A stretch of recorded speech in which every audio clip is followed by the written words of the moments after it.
দেখি একটা একটা মহিলা কম্বল চাপা দিয়ে বাঁচাও বাঁচাও বলে কেঁদে যাচ্ছে। আমি ওকে অনেক প্রশ্ন করলাম, কিন্তু একটারও উত্তর দিল না, শুধু কেঁদেই যাচ্ছিল। আমার নিঃশ্বাস নিতে কষ্ট হচ্ছে, আমাকে এখান থেকে বের করো বলেই যাচ্ছিল। তারপর আমি কম্বলটাকে সরিয়ে দিয়ে দেখি ওখানে কেউ নেই, শুধু কম্বলটাই পড়েছিল। শিবানী, এই সমস্ত কিছুই হয়নি, সব তোমার মনের ভুল। দেখো শিবানী, তোমাকে কিডন্যাপ করে তো অন্ধকার ঘরে রাখা হয়েছিল, সেই জন্যই তুমি এসব ভাবছো। আরে এখানে এসব কিছুই নেই। না অশোক, আমি সত্যিই শুনেছি, বিশ্বাস করো। আর আমি যা দেখলাম তাও সত্যি, না হলে আমি ওপর থেকে নিচে শুধু শুধু কেন আসতে যাব? আচ্ছা, তুমি বলছো এখানে একজন মহিলা ছিলেন, আচ্ছা তাহলে উনি কোথায় গেলেন?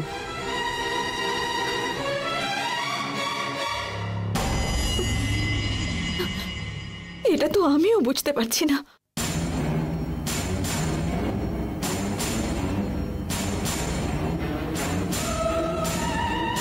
এখানে সত্যি যদি কেউ বসে থাকতো তাহলে তিনি গেলেন কোথায়?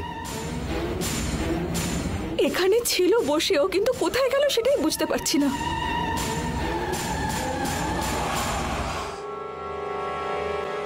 দেখো শিবানী, এখানে এসব কিছুই নেই, সবই তোমার মনের ভুল। দেখো, আমাদের মনে যদি মানসিক কোনো চাপ থাকে তখন এই সমস্ত চিন্তা মাথায় আসাটা স্বাভাবিক। হ্যাঁ গো দিদি, সাহেব ঠিক কথাই বলেছেন গো। তাও যদি তোমার শান্তি না হয়, সকালে মন্দিরে গিয়ে গুরুজির সাথে কথা বলো।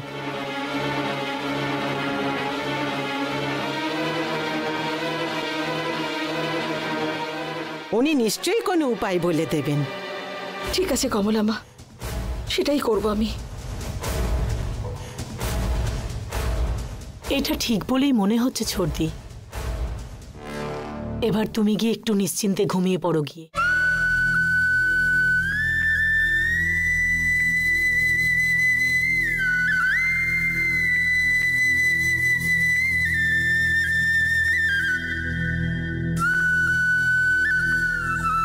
এই কম্বলটা তো এই বাড়িতে ছিল না। এই কম্বলটা থেকে তো কর্পূরের গন্ধ বেরোচ্ছে।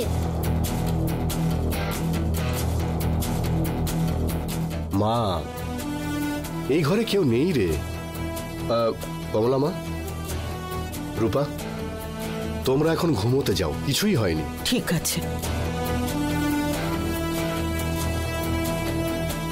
শিবানী, এখানে কেউ ছিল না, সবই তোমার মনের ভুল। চলো এসো, চলো এখন ঘুমাবে, চলো। ইটস ওকে, চলো।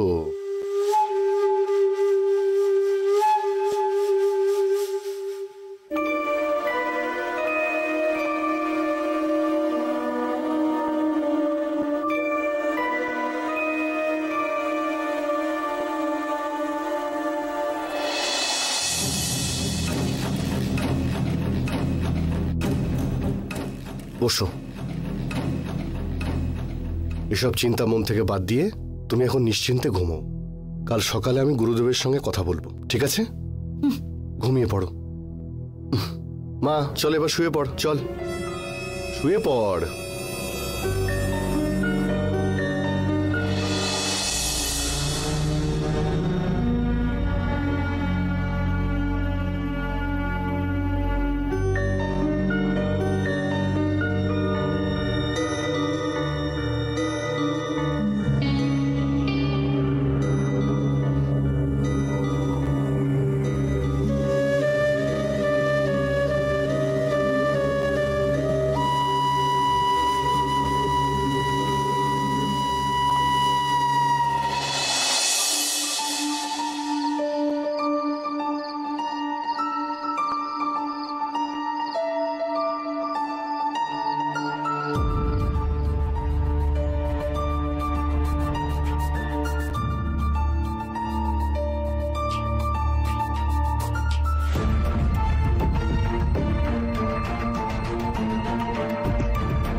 যা দেখলাম তা সত্যি,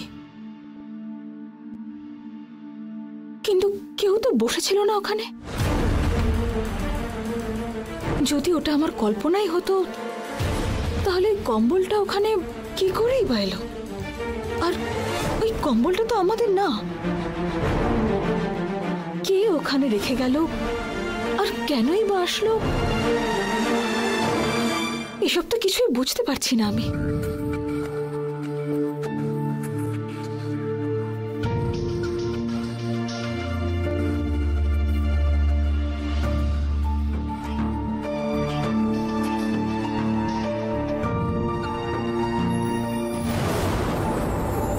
মা,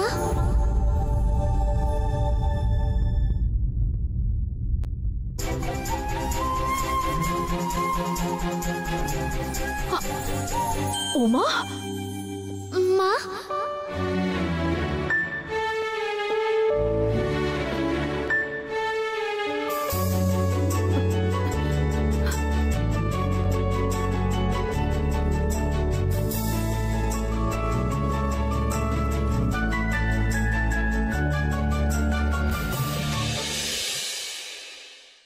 ওমা, কেমন আছিস সোনা?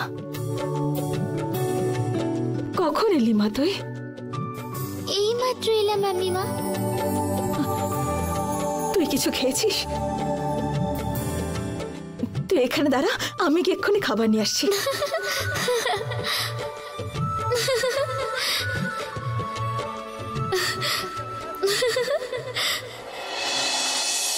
এরকমই হয় মায়েরা। আমি খেতে পারবো না সেটা জেনেও তুমি খাবার আনতে যাচ্ছিলে আমার জন্য।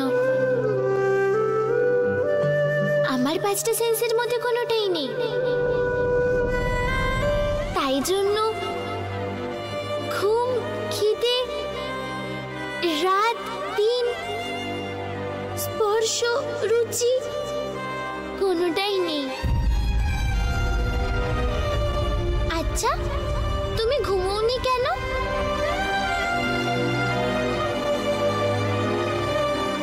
আসলে আমি একটা মহিলাকে দেখলাম, ও নিচের রুমে কাঁদছিল। আমি ওর গায়ের কম্বলটা সরাতেই ও কেমন অদৃশ্য হয়ে গেল।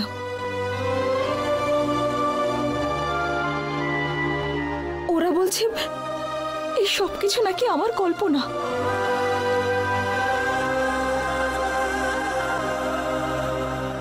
কিন্তু আমি জানি আমি যা দেখেছি সত্যি। হ্যাঁ মা, তুমি ঠিকই দেখেছিলে। আমাদের বাড়িতে দেবী উমা এসেছিল। তুমি মানসিকভাবে অসুস্থ ছিলে যখন, কাকা আমাকে মেরে ফেলেছিল।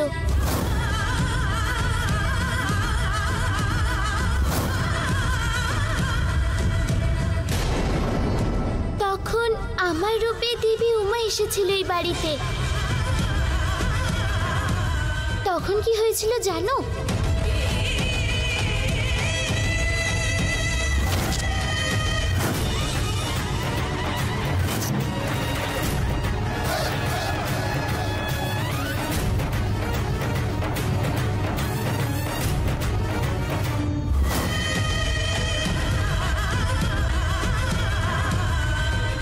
তখন ওই রুমে দেবী উমাই দেখা দিয়েছিল।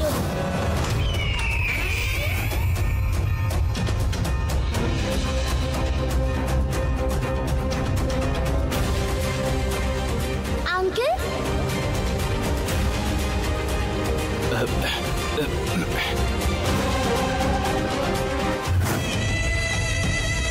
সেই জন্যই এখন আবার ওই রুমে দেখা দিয়েছিল। পুরোহিত মশাইরা দেবী উমার মূর্তি যেখানে স্থাপনা করা ছিল সেখান থেকে তুলে নিয়ে গিয়ে অন্য জায়গায় রেখে দিয়েছে। আর আমার দেহটাকে পুড়িয়েও দিয়েছে। সেই জন্যই দেবী উমাই বাড়ি থেকে চলে গেছিল।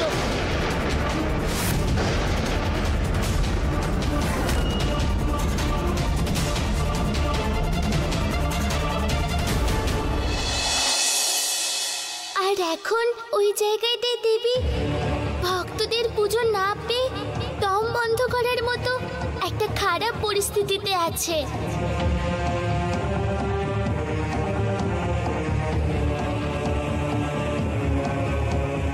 সেই জন্য আমাকে ঘর থেকে বার করে দে বলে একটা মন্দির বানিয়ে দেওয়ার কথা বলতে চেয়েছিল।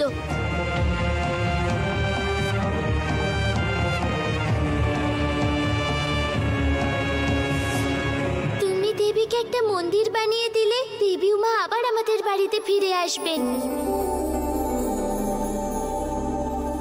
আমাদের সব সমস্যা দূর হয়ে যাবে। আমাদের সব শত্রুদের নাশও হবে।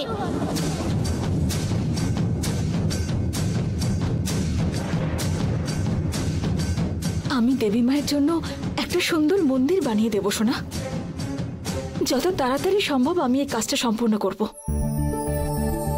ঠিক আছে মা, এবার আমি আসছি। উমা, তুই যদি আরেকটু থাকতিস তাহলে আরো কিছুক্ষণ কথা বলতে পারতাম।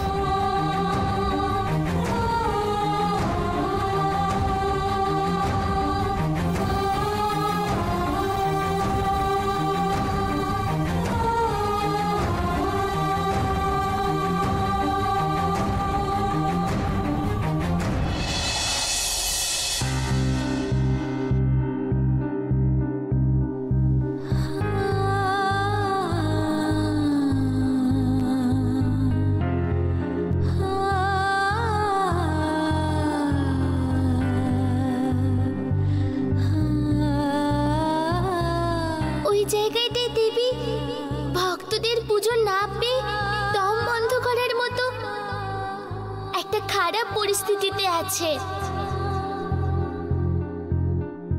সেই জন্য আমাকে ঘর থেকে বার করে দে বলে একটা মন্দির বানিয়ে দেওয়ার কথা বলতে চেয়েছিল।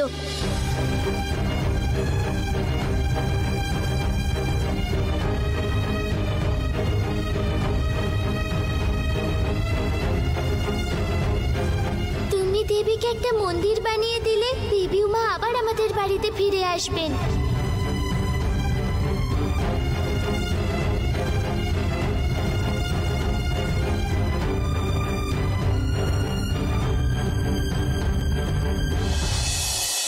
আমি রাতে কথাগুলো বললাম কিন্তু তোমরা কেউ বিশ্বাস করলে না।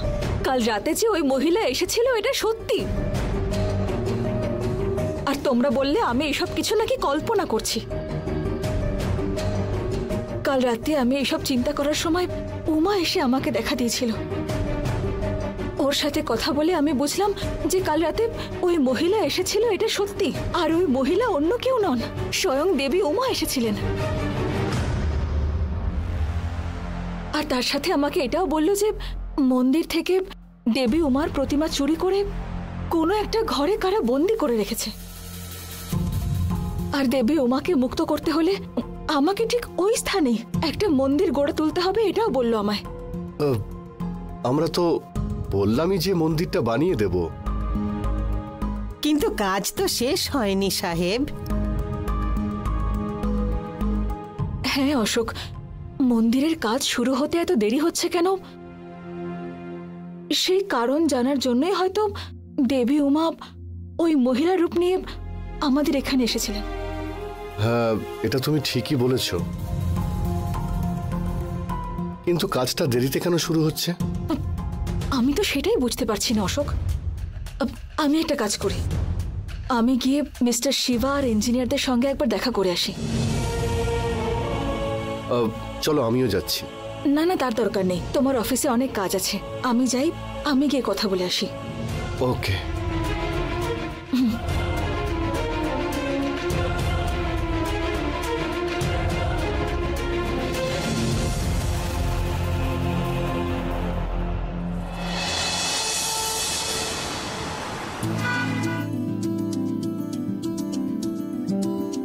নমস্কার ম্যাডাম। নমস্কার মিস্টার শিবা। কাজের কি অবস্থা এখন? ভালোই চলছে ম্যাডাম। কমপ্লিট হতে এখনো কতদিন লাগতে পারে? 3-4 মাসে কমপ্লিট হয়ে যাবে ম্যাডাম। ও আচ্ছা, ওকে, যত তাড়াতাড়ি সম্ভব কমপ্লিট করুন। এখানে তো কোনো ওয়ার্কারকে দেখতে পাচ্ছি না। ইঞ্জিনিয়ার অসুস্থ হয়ে পড়েছে ম্যাডাম। আমাদের লেবাররাও এখন ঠিকমতো কাজে আসছে না ম্যাডাম। আপনি একটা কাজ করুন, ওদেরকে আপনি কিছু অ্যাডভান্স দিয়ে দিন, তাহলেই ওরা আসবে। না ম্যাডাম, অ্যাডভান্স যদি টাকা দিয়ে দিই তা ওরা ঠিকমতো কাজে আসতে চাইবে না ম্যাডাম। আর যদি টাকা না দিই তবে ওরা টাকার জন্য বাধ্য হবে কাজে আসতে। ওকে ওকে, যেভাবেই হোক আপনি আগেই কাজটা কমপ্লিট করুন। আরেকটা কথা, এই সানডে আপনি ইঞ্জিনিয়ারদের বাড়ি নিয়ে আসুন, আমি অ্যাকাউন্ট চেক করে দেব। নিশ্চয়ই ম্যাডাম, এখন আসছি।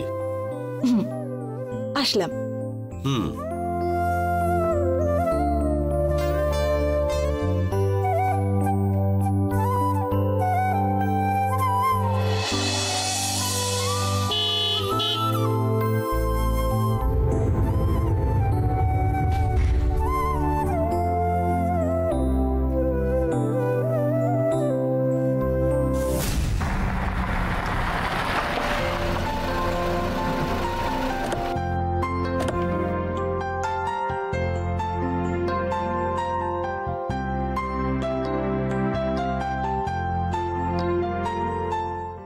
ছর্দি, হাতে করে এই দোলনাটা কেন নিয়ে আসছো? এটা দিয়ে আবার কে খেলবে? কে আর খেলবে বলো তোর উপায়টা নিয়ে? কেউ এই দোলনা আমাদের গাড়িতে রেখে গিয়েছিল, কিন্তু কেন রাখলো, কবে রাখলো সেটা জানি না। গাড়িতে রাখা ছিল, সেই জন্য নিয়ে আসলাম। দিদি, লাগেজ? আরে না না, থাক, কোনো লাগেজ নিয়ে যেতে হবে না। ড্রাইভার কোথায়? এতক্ষণ তো এখানেই ছিল, এখন দোকানে গেছে।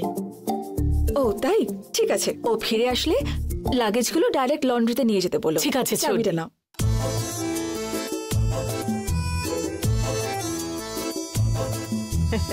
আরে কি ব্যাপার কমলা মা, এই দোলনা দেখে হাসছো যে? হ্যাঁ, এই না, এটা তোমার জন্য, নিয়ে খেলো এবার। আরো একদিন লাগবে, আরো বড় দোলনা আনতে হবে, তারপরে একে বসানো যাবে। আরে সত্যি কমলা মা, তুমি পারো বটে। মা,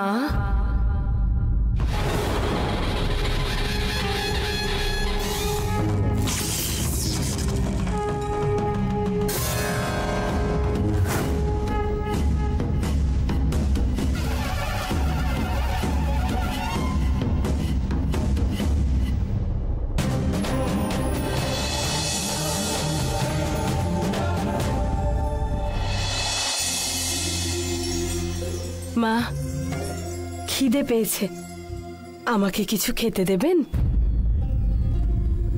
আর মাসিমা, আপনি গায়ে গয়না পরে আছেন, গায়ে সিল্কের শাড়ি পরে আছেন, তারপর খাবার চাইছেন? রূপা, এভাবে একদম কথা বলবে না রূপা। কেউ খিদে পেয়েছে বলে আমাদের কাছে আসলে তাকে ঘরের ভেতরে এনে খাবার খাওয়ানো আমাদের ধর্ম। না দিদি, ওইটা সমগ্র জগৎকে রক্ষা করা শিব ঠাকুর ভিক্ষে চায়নি বলো? কমলা মা, খাবার রেডি আছে? রেডি আছে মা। মাসিমা, আপনি আসুন ভেতরে।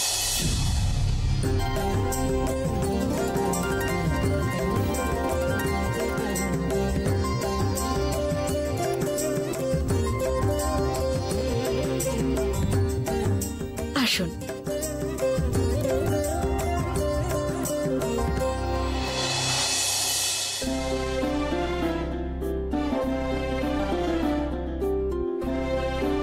আসুন মাসিমা, বসুন। আপনি বলছিলেন আপনার খুব খিদে পেয়েছে, আমি এক্ষুনি খাবার আনছি। দেখো পুত্রী, আমার এভাবে উপরে বসে খাওয়ার অভ্যেস নেই, আমাকে তুমি যা হোক মাটিতেই খেতে দাও।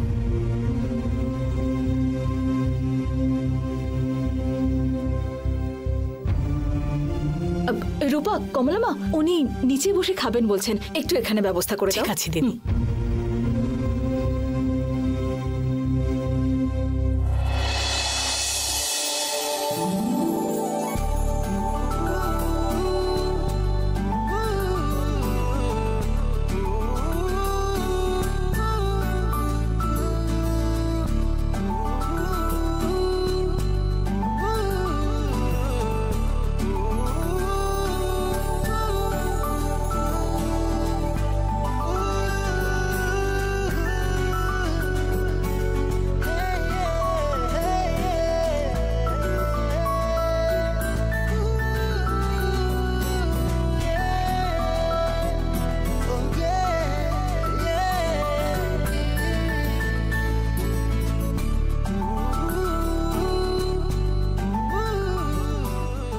খেয়ে নিন মাসিমা।